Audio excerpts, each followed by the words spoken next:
Hello అండి. అందరికీ నమస్కారం. శాతవాహన గారు రచించిన 'హృదయనేత్రి' అనే నవల విందాం. టేబుల్ మీద తన నేమ్ ప్లేట్‌ని చూపుడు వేలుతో నిమిరింది సుష్మ.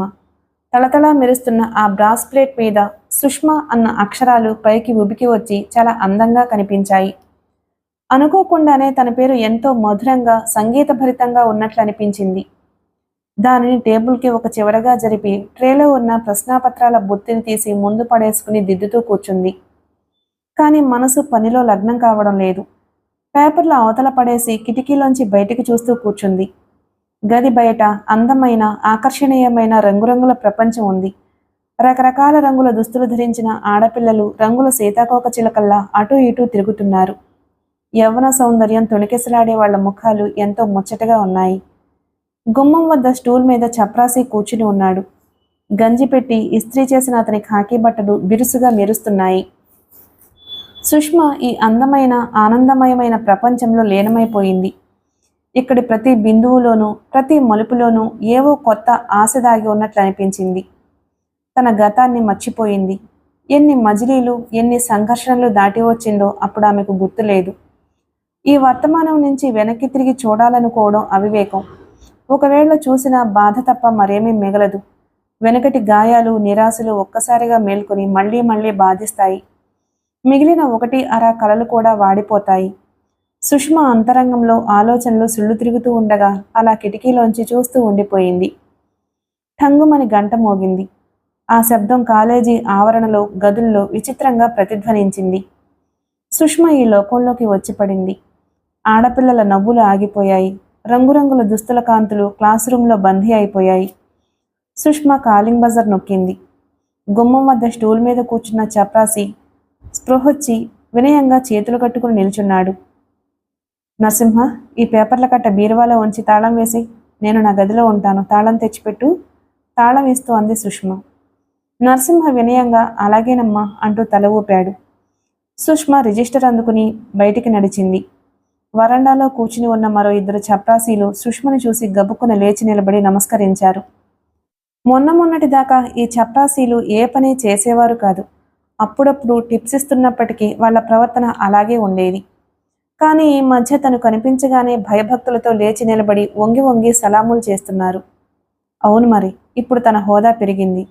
9 ఏళ్లుగా తను ఈ కాలేజీలో పనిచేస్తుంది. ఇప్పుడు కొత్తగా హాస్టల్ వార్డెన్ పదవి రావడంతో తనని ఇప్పుడు అందరూ గౌరవిస్తున్నారు. ఈ ఆలోచనలతో ఉక్కిరిబిక్కిరవుతూ చిరునవ్వు నవ్వుకుంటూ చకచకా లెక్చరర్స్ వెయిటింగ్ రూంలోకి నడిచింది. సుష్మ గదిలోకి అడుగు పెడుతూ బయట తగిలించి ఉన్న మరో బోర్డు చూసి ఆశ్చర్యపోయింది. Miss S Shakuntala, warden, girls hostel అని ఉంది బోర్డు మీద. సుష్మ లోపలికి అడుగుపెట్టింది. లోపల మిస్ శకుంతల, మీనాక్షి కూర్చుని ఉన్నారు. వారి ఇద్దరూ సుష్మ సహలెక్చరర్స్. శకుంతల సంస్కృత లెక్చరర్, మీనాక్షి తెలుగు లెక్చరర్. సుష్మ లోనికి రాగానే మీనాక్షి పలకరింపుగా నవ్వింది. సుష్మ జవాబుగా చిరునవ్వు నవ్వింది. రండి వార్డెన్ గారు, శకుంతల కాస్త వ్యంగ్యస్వరంతో అంది. ఆమె నోరు విప్పితే వ్యంగ్యం తప్ప మరొకటి ధ్వనించదు. అలవాటైన వారు ఆమె మాటల్ని ఎప్పుడో పట్టించుకోవడం మానేశారు. కొత్త వాళ్లైతే కళ్ళనీళ్లు తిరగవలసింది. ఎప్పుడూ తన కటువైన మాటలతో ఎదుటివారిని బాధించాలనే చూస్తుందామె. వ్యంగ్యం ధ్వనించకుండా ఆమె మాట్లాడగా సుష్మ వినలేదు. వార్డెన్ పదవి తనకు రాలేదన్న దుగ్ధ ఆమె గొంతులో స్పష్టంగా వినిపిస్తూనే ఉంది. సుష్మ శకుంతల గొంతులోని వ్యంగ్యాన్ని పట్టించుకోలేదు. రిజిస్టర్ టేబుల్ మీద పడేసి తన కుర్చీలో కూర్చుంది. టేబుల్ మీద కాగితాలు సర్దుతూ, మీరు చాలా ఫ్రీగా ఉన్నట్లున్నారే అంది. తీరికెక్కడా, కాస్త ఫోన్ చేద్దామని వచ్చాం. అక్కడ ఆఫీస్లో ప్రైవసీ అస్సలుండదు, అందుకని ఇక్కడికి వచ్చాం, కొంచెం సాగదీస్తూ అంది శకుంతల. ఫోన్ వాళ్ల వైపుకు తోసి సుష్మ ఏవో కాగితాలు చూస్తూ ఉండిపోయింది.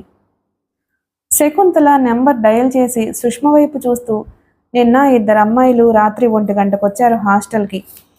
ఒక హద్దంటూ లేకుండా పోతుంది ఆడపిల్లలకి. ఒక నియమం లేదు, క్రమశిక్షణ లేదు అంది. సుష్మ ఏమీ మాట్లాడలేదు, మౌనంగా ఊరుకుంది. శకుంతల ఏదో అనాలి అని నోరు తెరిచేటంతలో అవతల నుంచి రెస్పాన్స్ వచ్చింది. ఫోన్లో మాటలయ్యాక శకుంతల లేచి నిలబడింది. బయటికి వెళ్లబోతూ, కాస్త హాస్టల్ని అదుపులో పెట్టే ప్రయత్నం చెయ్యి, కొత్తగా వచ్చావు కాబట్టి నీలో ఉత్సాహం కూడా ఎక్కువే ఉంది. ఇక్కడ జరిగే పనులు ఇంకా ఏవో చెప్పబోయింది. సుష్మ ఆమె మాటల్ని మధ్యలోనే ఆపేస్తూ, మీకిప్పుడు క్లాస్ ఉన్నట్టుంది, అవతల పిల్లలు తెగ అల్లరి చేస్తూ ఉంటారు అంది. సరే, నీతో నేను తర్వాత వివరంగా మాట్లాడతాను అంటూ శకుంతల అయిష్టంగానే బయటకు వెళ్ళిపోయింది.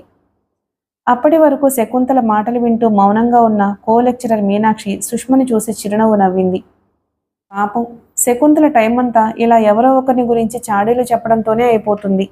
రాత్రిళ్ళు నిద్రపోతుందో లేక కాపలా కాస్తుంటుందో గాని ఎవరు ఎప్పుడు ఎన్ని గంటలకు హాస్టల్లోకి వస్తున్నారు, ఏ ఆడపిల్ల ఎప్పుడు ఎక్కడికి పోతుంది అని ఆరాలు తీస్తూ ఉంటుంది.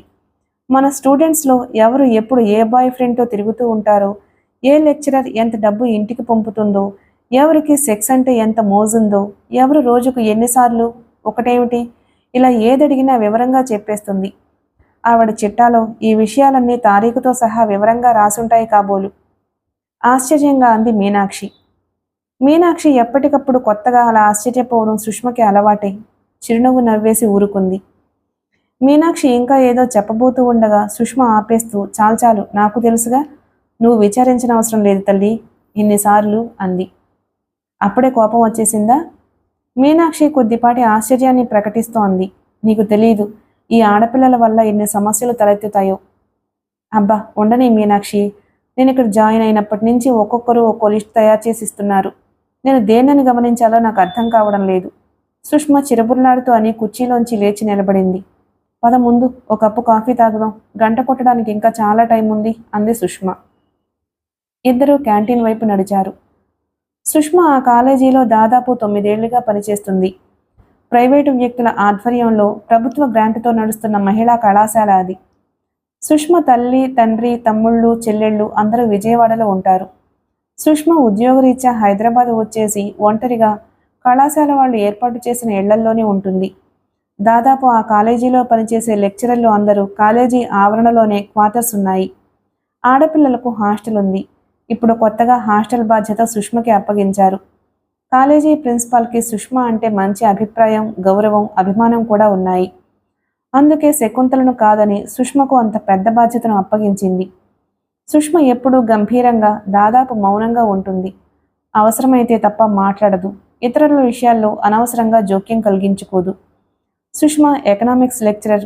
ఓనమాలు తెలియని వారికి కూడా అరటిపండు ఒలిచి చేతిలో పెట్టినట్లుగా చెబుతుంది అని స్టూడెంట్స్ మెచ్చుకుంటారు. గంభీరమైన ఆమె సౌందర్యం కూడా అందరినీ ఆకర్షిస్తుంది. కోడెత్రాచుల్లా ఒత్తుగా, నల్లగా నిగనిగలాడే జుత్తు ఆమెకున్న మరో ఆకర్షణ. సుష్మ తన గురించి ఎవరితోనూ మాట్లాడకపోయినా శకుంతల వంటి వారి పుణ్యమా అని, ఆమె ఇంకా అవివాహిత అని, వయసు దాదాపు 30 ఉంటుందని, తండ్రికి పక్షవాతం రాగా చెల్లెళ్ళు, తమ్ముళ్ల పోషణ భారం తన నెత్తిన వేసుకుని పెళ్లి జోలికి పోకుండా అలాగే ఉండిపోయిందని చాలామందికి తెలుసు. అందుకే ఆమె అంటే గౌరవంతో కూడిన జాలి కనబరుస్తూ ఉంటారు విద్యార్థినులు.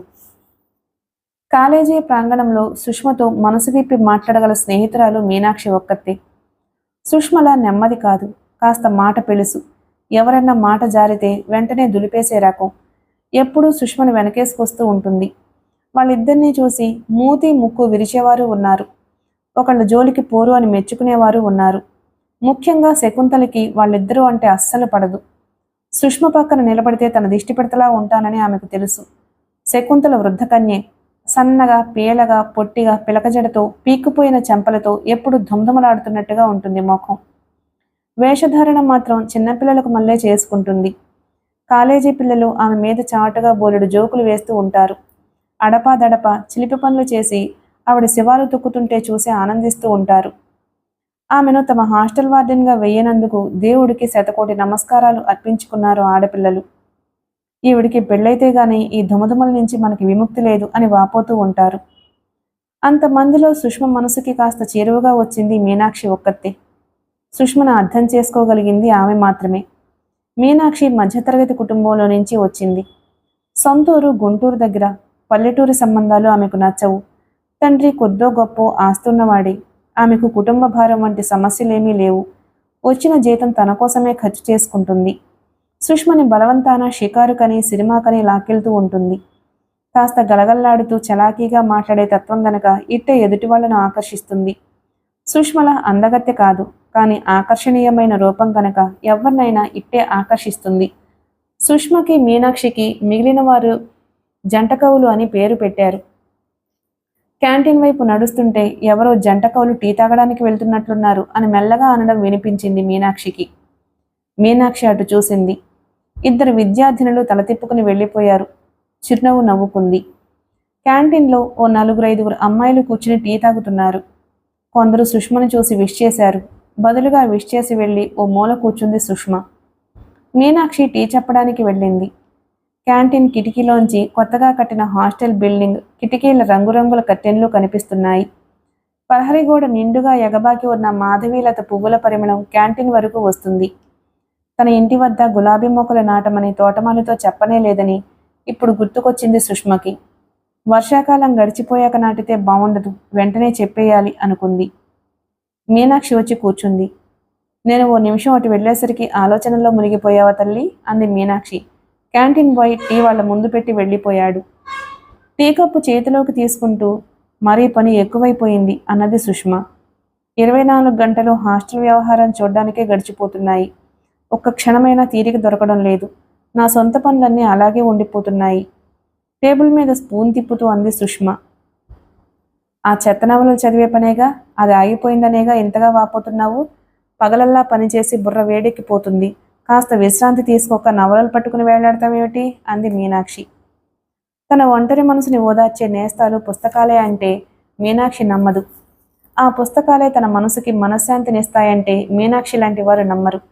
అందుకే మీనాక్షి మాటలకి ఓ చిరునవ్వు నవ్వి కప్పు మీద ఉన్న డిజైన్ పరిశీలించసాగింది సుష్మ. క్యాంటీన్ ఖాళీ అయింది. అప్పటికి ఉదయం 11 గంటలు అయి ఉంటుంది. ఓ మూల 2 విద్యార్థినులు కూర్చుని టీ తాగుతూ మంత్రస్వరంతో కబుర్లు చెప్పుకుంటున్నారు. కౌంటర్ దగ్గర 2 బేరర్లు ఖాళీగా నిలబడి దిక్కులు చూస్తున్నారు. క్యాంటీన్ గుమ్మానికున్న కర్టెన్ పక్కకి తొలగింది. ఒక విద్యార్థిని లోపలికి తొంగి చూసింది. సుష్మ, మీనాక్షి ఇద్దరూ ఒక్కసారిగా ఆమె వైపు చూశారు. వీళ్ళిద్దరినీ హఠాత్తుగా చూసిన ఆ విద్యార్థిని కంగారు పడిపోతూ ఒకేసారి ఇద్దరికీ నమస్కారం పెట్టి వెంటనే వెళ్ళిపోయింది. ఆ విద్యార్థిని కట్టుకుని ఉన్న కొత్త చీర చూడగానే కృష్ణమ్మ పిన్నికి తను చెప్పిన సంగతి గుర్తుకొచ్చింది సుష్మకి. ఇంటికి వెళ్ళినప్పుడు వెంటనే చీరలు కొన్ని పంపమని చెప్పొచ్చింది. తనతో ఎక్కువ చీరలు తెచ్చుకోలేదు. పిన్ని భలే విచిత్రమైన మనిషి. ఎదుటి ఉన్నంతసేపు ప్రేమ ఒలకపోసేది. కాస్త కనుమరుగైతే ఇట్టే మర్చిపోతుంది. చిచ్చి, ఏ మనిషి!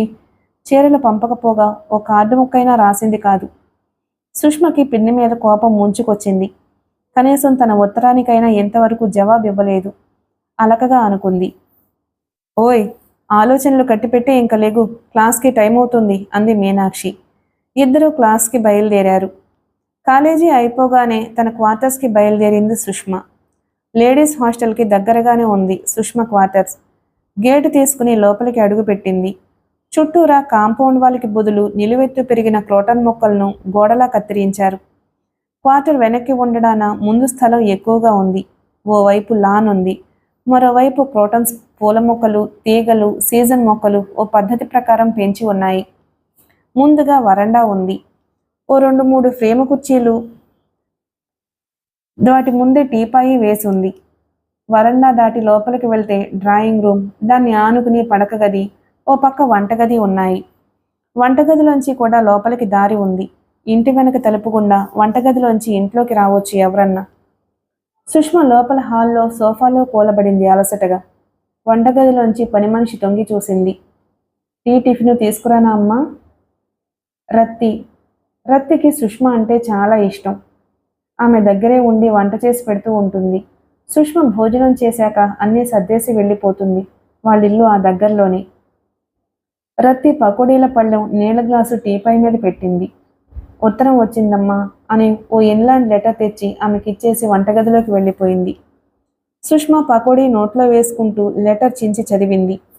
ఉత్తరంలో విషయం చదవగానే ఆమెకు నవ్వు, కోపం రెండూ వచ్చాయి. చిరంజీవి సుష్మకు, మీ పిన్ని దీవించి వ్రాయినది. నీ చీరలు కొని చాలా కాలమైంది, కానీ పంపలేకపోయాను. మొన్న కౌసల్య బంధువు ఒక ఆయన హైదరాబాద్ వస్తుంటే ఆయనకిచ్చి పంపాను. అతనే తెచ్చి నీకిస్తాడు, లేదా నువ్వే వెళ్ళి తెచ్చుకో. ఇది ఆ ఉత్తరంలోని సారాంశం. ఇంకా ఏవేవో చిన్నవి పెద్దవి విశేషాలన్నీ రాసి ముగించింది ఉత్తరాన్ని. అందులో ఆ కౌసల్య గారి బంధువు పేరు గాని అడ్రస్ గాని లేదు. పిన్ని అమాయకత్వానికి నవ్వొచ్చింది సుష్మకి. హైదరాబాద్ నగరంలో ఆ కౌసల్య బంధువు ఎక్కడుంటాడని వెదికి పట్టుకోవడం, పోస్ట్లో పంపితే అందుతాయో లేదో అని ఇలా మనిషితో పంపించుంటుంది. ఇప్పుడు చీరలు లేవు, మనిషి లేడు. కృష్ణమ్మ పినికి సుష్మ అంటే ఎక్కడలేని ప్రేమ. తను బయలుదేరిన రోజు ఇంట్లో జరిగిన సంభాషణ గుర్తుకొచ్చింది సుష్మకి. సుష్మ హైదరాబాదు ఆ రోజు రాత్రి బయలుదేరడానికి తయారవుతుంది. ఊళ్ళోనే ఉండే పిన్ని కృష్ణమ్మ పిండి వంటలు చేసి సుష్మకు పట్టుకొచ్చింది. సుష్మ తన కోసం చీరలు కొని పంపించమని పిన్నితో అంది. సుష్మ అంటే ఎక్కడలేని ప్రేమ కృష్ణమ్మ పిన్నికి. నువ్వెళ్ళు, చీరలు నేను తీసి పంపుతాను. నీ ఒంటికి ఎలాంటి చీరలు నప్పుతాయో నీకంటే నాకే ఎక్కువ తెలుసు. నేను పంపిన చీరలు ఆశ్చర్యంతో చూసి నీ ఫ్రెండ్స్ మూర్చపోతారనుకో అంది. సుష్మ తల్లి అనసూయమ్మ మధ్యలో కల్పించుకుని, నీరు కోసం కూడా ఓ చీర తీయించరాదు సుష్మ. ఎలానో ఈ సంవత్సరం దాని పెళ్ళైపోతుంది, అప్పుడైనా పనికొస్తుంది. ఇప్పటి నుంచి ఒక్కో చీర కొని దాస్తే గాని అప్పటికి చీరలు సరిపోవు. ఒకేసారి అన్ని చీరలు కొనాలన్నా బాధేగా అంది. అక్క మాటలు విని కృష్ణమ్మ నొసలు చిట్లించింది. అదేమిటక్క అలా అంటావు? పెద్దది సుష్మ పెళ్లి అవ్వకుండానే చిన్నదాన్ని పెళ్లి చేసేస్తావా అంది విసుగ్గా. అనసూయమ్మ ఓ క్షణం తడబడింది. అంతలోనే తనను తాను సంభాళించుకుని, నీకు తెలియందేముంది? సుష్మ పెళ్లి జరిపించగల స్థాయి మాకెక్కడుంది? అది పెద్ద పెద్ద చదువులు చదివేసి పెద్ద ఉద్యోగం కూడా సంపాదించుకుని హాస్టల్ వార్డెన్ కాబోతుంది. దానికి పెళ్లి చేయటం మా వల్ల అయ్యే పనేనా? పెద్ద బంగళాలో ఉండబోతుంది. నౌకర్లు చప్రాసీలు ఉంటారు. అలాంటి సుష్మకు తగ్గ వరుణ్ణి వెతకడం ఎంత కష్టమో నువ్వే ఆలోచించు. సుష్మ నాన్నగారు పిల్ల బాగా చదువుకుంది. తన వ్యవహారాలు తనే స్వయంగా చూసుకోగల స్థాయికి వచ్చింది. ఇంకా మన జోక్యం కలగజేసుకోవడం ఎందుకు? తనకు నచ్చిన వాణ్ణి, తనకు తగిన వాణ్ణి తనే వెతుక్కుంటుంది అంటున్నారు అంది. ఇంకా చాలే, అమ్మాయి పెళ్లి వయసులో ఉన్నప్పుడే ఇలాంటి మాటలు చెప్పుంటే బాగుండేది. వయసు మీరిపోయాక సుష్మ వరుణ్ణి ఎక్కడని వెతుక్కుంటుంది? ఆడపిల్లలు అందరికీ ఉంటారు. అందరూ తమ పిల్లలు పెళ్లిళ్ళు చేస్తారు. మీలాగా నిమ్మకు నీరెత్తినట్లు ఎవ్వరూ కూర్చోరు.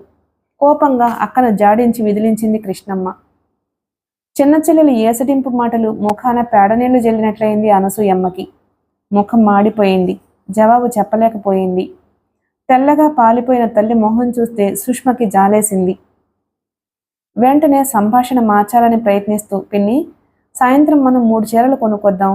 2 నాకు, 1 నీరుకి అంది. కానీ కృష్ణమ్మ అంత తేలిగ్గా విషయాన్ని మర్చిపోలేదు. బావగారికి ఎలాగూ ఇంటి బాధ్యతలు పట్టవు. సుష్మ చదువుకుంటున్నప్పుడే పెళ్లి చేస్తే బాగుండేది. ఆడపిల్ల తనంతట తాను పెళ్లి చేసేయండి నాకు అని అడగదు. కుంటోళ్ళు గుడ్డోళ్ళు కూడా పెళ్లిళ్ళు చేసుకుని చక్కగా కాపురాలు చేసుకుంటున్నారు. సలక్షణమైన నీ కూతురు మాత్రం అవివాహితగానే ఉండిపోయింది అంటూనే హఠాత్తుగా ఏదో గుర్తుకు రావడంతో, ఆ ప్లేడర్ గారి అబ్బాయి సంగతి ఏమైంది అని అడిగింది. ఏమవుతుంది, హాయిగా ఉన్నాడు. జోరుగా ప్రాక్టీస్ సాగించుకుంటున్నాడు. పెద్ద ఇల్లు కూడా కట్టుకున్నాడు అంది అనసూయమ్మ. తమ్ముళ్ళు చెల్లెళ్ల ముందు తన పెళ్లి గురించిన చర్చ సాగడంతో సుష్మ సిగ్గుపడిపోసాగింది. కాస్త చికాకు కూడా వేసింది.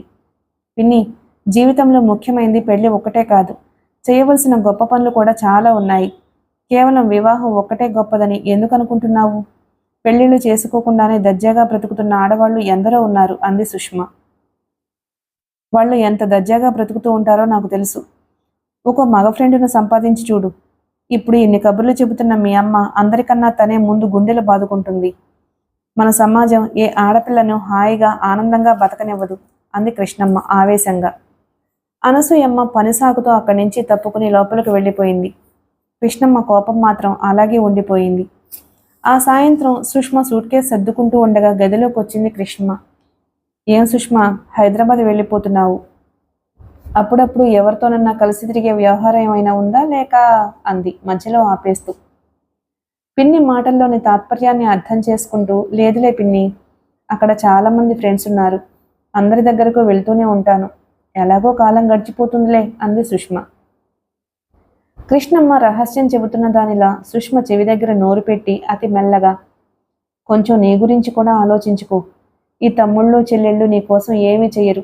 ఈ ప్రపంచంలో ఎవరికి వారే అన్నీ చూసుకోవాలి. ఎవరికి వారే తమ వ్యవహారాలు మాత్రం చక్కబెట్టుకుంటూ ఉండిపోతారు. నీ సంగతి నువ్వు చక్కబెట్టుకుంటే మంచిది అంది అర్జునుడికి గీతోపదేశం చేస్తున్న కృష్ణుడిలాగా. కానీ ప్రస్తుతం వీళ్ళందరికీ నా సాయం ఎంతైనా అవసరం. నాన్నగారి పెన్షన్ వీళ్ళకి ఏ మూలకి సరిపోదు. ఒక పూట తిండి ఖర్చులు కూడా గడవు ఆ డబ్బుతో. నేను నా దారి చూసుకుంటే వీరందరూ ఏమైపోతారు? ఎవరి ముందు చేయి చాపుతారు? తమ్ముళ్ళు చదువుకోకుండా ఆవారాల్లా రోడ్ల మీద తిరుగుతూ ఉంటే ఆ అప్రదిష్ట ఎవరిది? వాళ్ళు నా రక్తం పంచుకు పుట్టిన వాళ్లే కదా అని సుష్మ అంటుంటే ఒక అమాయకమైన చిరునవ్వుతో, హుందాతనంతో, బాధ్యతాయుతమైన పెద్దరికంతో సుష్మ ముఖం వెలిగిపోయింది. నేను ఏది చేసినా అది నా కర్తవ్యం అనుకుని చెయ్యను. కేవలం ప్రేమతోనే చేస్తాను. నా దగ్గర ఇంకా డబ్బుంటే, ఇంకా శక్తి ఉంటే అదంతా వేళ్లకే ఇచ్చేద్దామని ఉంటుంది పిన్ని. కృష్ణమ్మ రెప్పవాల్చకుండా చూస్తూ ఉండిపోయింది సుష్మను. నేనే పెద్ద కొడుకుననుకో ఏం చేస్తాను? ఏం చెయ్యాలి? అదే ఇప్పుడు చేస్తున్నాను అనుకో. వీళ్ల కోసం నేను చేసే ప్రతి పనిలో నాకు ఆనందం లభిస్తుంది. తమ కోసం తాము అందరూ అన్నీ చేసుకుంటారు. నేను అలాగే చేస్తే నా ప్రత్యేకత ఏముంటుంది? నాకన్నా చిన్నవాళ్ళు, వాళ్ళ కోసం నేను ఏదో ఒకటి చెయ్యాలిగా. అలా చేయగల స్థితికి నన్ను తెచ్చింది నాన్నగారే కదా. అవన్నీ ఎలా మర్చిపోగలను? బావుందమ్మా, చెయ్యి. కానీ నీకోసం కూడా నువ్వు కనీసం రోజుకు ఒక క్షణమైనా ఆలోచించుకో. సుష్మ మౌనంగా ఉండిపోయింది. తన కోరికలను, వాంఛలను చంపుకుని తన కుటుంబం కోసం పాటుపడాలి అనుకుంటోంది తను. కానీ అదేమంత గొప్ప విషయం కాదన్నట్టు, పైగా అప్రయోజకత్వం అన్నట్టు తేల్చి పారేస్తుంది. ఆ చర్చ గనక తల్లి వింటే నానా హంగామా చేసి తప్పంతా తన మీదే మోపి ఊరుకుంటుంది. నేను మాత్రం ఎంతకని చెప్పగలను? చిన్నదా చితకదా? 4 బాది ఒప్పించటానికి. పెళ్లి మాట ఎత్తితేనే మండిపడుతుంది. తనకు ఇష్టం లేనప్పుడు నేను ఏం చేయగలను? ఎంతకని చెప్పగలను? అంటుంది అనసూయమ్మ. ఇరుగు పొరుగు వాళ్ళు ఆమె మాటలు నిజమే అని నమ్ముతారు. కానీ అసలు సంగతి సుష్మకి తెలుసు, తల్లికి తెలుసు. అందుకనే ఇలాంటి చర్చ వచ్చినప్పుడు ఆవిడ పక్కకి జారుకుంటుంది. ఆ కుటుంబానికి ఏకైక ఆధారం సుష్మ. తల్లి మొదట్లో తన కూతురు బయటికి వెళ్ళి ఉద్యోగం చేసి కుటుంబాన్ని పోషిస్తుందని, అసలు అలాంటి అవసరం వస్తుందని కూడా అనుకోలేదు. సుష్మ ఆది నుంచి తన తమ్ముళ్ళు చెల్లెళ్ల కోసం ఏదో ఒకటి చేస్తూనే ఉండేది. ఇప్పుడు అదే అలవాటు చొప్పున చేస్తుంది. తల్లికి కూతురు ఉద్యోగం చేయటమే ఉత్తమం అనిపిస్తుంది. ఆ సంపాదనతోనే కుటుంబం హాయిగా ఉంది. తల్లిలో ఉన్న ఈ ద్వంద్వ వైఖరిని చూసి సుష్మ మాత్రం అప్పుడప్పుడు ఆవేదనకు లోనవుతుంది. ఇంట్లో తల్లిదే పెత్తనం. తండ్రి పక్షవాతం వచ్చి మంచాన ఉన్నాడు. సుష్మకు తల్లి దగ్గర కన్నా తండ్రి దగ్గరే చనువు ఎక్కువ. తండ్రి మీద ఎక్కువ ప్రేమ. తల్లి సుష్మ సంపాదన తీసుకుంటూ సుష్మ గురించి ఆలోచించటం మర్చిపోయింది. ఇప్పుడు ఆమె దృష్టి అంతా చిన్న కూతుళ్ల పెళ్లిళ్ల మీద, మగపిల్లల చదువుల మీద కేంద్రీకరించింది. సుష్మను సాధ్యమైనంత దూరంగా నిలబెట్టి ఆమె సంపాదనను మాత్రం దగ్గరకు తీసుకునేది. తల్లి ఆలోచన విధానం తనను ఎంతగా బాధిస్తుందో చెబుదామని ఎన్నోసార్లు అనుకునేది సుష్మ. కానీ గొంతు పెగిలేది కాదు. ఆ చర్చలతో మనసంతా చేదుగా అయిపోయింది సుష్మకి. ఆ రాత్రి బస్సెక్కి హైదరాబాద్ బయలుదేరింది. వారాలు గడిచిపోయాయి. కృష్ణమ్మ పిన్ని చీరలు రాలేదు. ఆమె దగ్గర నుంచి మళ్ళీ ఉత్తరము రాలేదు. చీరలు లేవు. చీరలు తెచ్చిన మనిషి ఏమైపోయాడో తెలియదు. సుష్మ కూడా పని ఒత్తిడిలో పడి చీరల విషయమే మర్చిపోయింది. పిన్నికి ఉత్తరం కూడా రాయలేకపోయింది. ఆమె దృష్టి ఇప్పుడు హాస్టల్ మీద కేంద్రీకరించబడింది. కొత్త పదవిలో ఆమెకు తక్షణం పరిష్కరించవలసిన సమస్యలు చాలా కనిపించాయి. హాస్టల్ విద్యార్థినిల్లో క్రమశిక్షణ లేదు. అన్ని పనులు అస్తవ్యస్తంగా పడున్నాయి. వాటన్నిటినీ సరిదిద్ది క్రమశిక్షణా చర్యలను కఠినంగా అమలు చేస్తే గానీ కుదరదు. సుష్మ కాలమంతా ఆ పనుల్లోనే గడిచిపోతుంది. అటు కాలేజీలో కొత్త అడ్మిషన్ల గొడవ కూడా ఆమె చూడాలి. సుష్మ ఆఫీసులో కూర్చుని ఫైళ్లు తిరిగేస్తుంది. తీరిక లేకుండా ఉందామెకు. ఆ సమయంలో అక్కడ మీనాక్షి కూడా కూర్చుని ఉంది. మధ్య మధ్యలో సుష్మకి చిన్నా చితక సాయం చేస్తుంది. ఓ అరగంట క్రితమే మిసెస్ శర్మ అర్జెంటు పనుందని పర్మిషన్ తీసుకుని వెళ్ళిపోయింది. ఆవిడ ఇంచుమించు ప్రతిరోజు పర్మిషన్ పెట్టి ఇంటికి చెక్కేస్తూ ఉంటుంది. నేను 3వ గంట దాటాక ఉండాలంటే కుదరదు. ఇంటి దగ్గర పాప ఏడుస్తూ ఉంటుంది అని ముందే చెప్పేసింది. ఆవిడంటే మంట మీనాక్షికి. ఇది ఉద్యోగమా లేక సొంత పొలంలో వ్యవసాయమా? పాప గురించి అంత దిగులుంటే ఉద్యోగం చేయటం ఎందుకు? హాయిగా ఇంట్లో కూర్చుంటే పోలా అని ఎగురుతుంది మీనాక్షి. సుష్మ మీనాక్షిని శాంతపరిచి ఎలాగో క్లాసులో అందరికీ వీలైనట్లు సర్దింది. కానీ 1 గంట తర్వాత క్లాసులన్నీ సుష్మ ఒక్కతే చూడాల్సి వస్తుంది. అసలు తప్పంతా నీది. అందరూ నీ మంచితనాన్ని బలహీనతగా భావించి చాకరీ అంతా నీకు అప్పగించి ఎంచక్కా చెక్కేస్తున్నారు. అంత మంచితనం పనికిరాదు సుష్మ. మనకు పిల్లలు, పెళ్లి, సంసారం లేనంత మాత్రాన అన్ని పనులు మనమే చేయాలా? ఇలా ఎంతకాలం అని చేస్తాం? అంది మీనాక్షి కోపంగా. సుష్మ ఫైల్లోంచి తలెత్తి మీనాక్షి వైపు చూసింది. నువ్వు చెప్పింది నిజమే మీను. కానీ అలా అని నిర్మోహమాటంగా చెప్పలేం కదా. ఆ గ్రహింపు వాళ్ళకుండాలి. నాకైతే అప్పుడప్పుడు జీవితం మీద విరక్తి పుట్టుకొచ్చేస్తుంది నీరసంగా అంది సుష్మ. పెన్ను కింద పడేసి మునివేళ్లతో అలసటగా కళ్ళొత్తుకుంది. మీనాక్షి జాలిగా చూసింది సుష్మని. ముఖం వాడిపోయి ఉంది. జుత్తు కొద్దిగా రేగి ఉంది. తీరికలేని పని తాలూకా అలసట ఆమె ముఖంలో స్పష్టంగా తెలుస్తుంది. ఎవరైనా ఎన్ని రోజులని విశ్రాంతి లేకుండా పని చేయగలరు? ఆప్యాయంగా సుష్మ చెంపలు తాకుతూ, సుష్మా, నువ్వు పెళ్లి చేసుకుంటే బావుండేది. నువ్వు ఇలాంటి జీవితం గడపడానికి పుట్టిందానివి కాదు అంది మీనాక్షి. సుష్మ పెదవులు ఏదో అందామన్నట్లు ఓసారి కదిలి ఆగిపోయాయి. చేత్తో నుదురు తుడుచుకుంటూ చెప్పింది లేచి నిల్చుని. ఎవరు ఏమిటి చేయాలన్నది చాలా వివాదాస్పదమైన విషయం. అది తొందరగా తేలే విషయం కాదు గాని పద, ఇంట్లోకి వెళ్దాం. కాస్త స్ట్రాంగ్గా టీ తాగుదాం. టీతో పాటు ఏదైనా తినాలనుంది చెప్పు, ప్రతి క్షణాల్లో చేసి పెడుతుంది అంది సుష్మ కాగితాలు సర్దేస్తూ. ఇద్దరూ సుష్మ క్వార్టర్స్ వైపు నడిచారు. గదిలోకి అడుగు పెట్టగానే మీనాక్షి పడక గదిలోని మంచం మీద వాలిపోయింది. సుష్మ రత్తికి టిఫిను కాఫీ చేయమని చెప్పడానికి లోపలికి వెళ్ళింది. మీనాక్షి పక్కనే స్టూల్ మీద పడి ఉన్న ఇంగ్లీష్ పత్రిక అందుకుని పేజీలు తిరగవేస్తుంది. సుష్మ తన గదిని చాలా అద్భుతంగా అలంకరించుకుంది. కిటికీలకు వేలాడుతున్న అందమైన సిల్క్ పరదాలు ఉండుండి వయ్యారంగా ఊగిసలాడుతున్నాయి. మంచం మీద అంతకు మించిన అందమైన దుప్పటి పరిచుంది. అది కళాత్మకంగా కాంతితో మెరిసిపోతుంది. గది అలంకరణ చూస్తూ మీనాక్షి నిట్టూర్చింది. సుష్మలో ఉన్న ఈ కళా కౌశల్యం అంతా వ్యర్థమైపోతుంది. వయసు అడవిగాచిన వెన్నెలైపోతుంది. భర్త, సంసారం, అందమైన పిల్లల మధ్య ఉండాలి సుష్మ. సుష్మకి తప్పకుండా అందమైన పిల్లలు పుడతారు అనుకుంది మీనాక్షి. రత్తి వేడివేడిగా జీడిపప్పు వేసిన ఉప్మా ప్లేటు తెచ్చిపెట్టింది. సుష్మ, మీనాక్షి ఆ కబురు ఈ కబురు చెబుతూ టిఫిన్ తిని టీ తాగారు.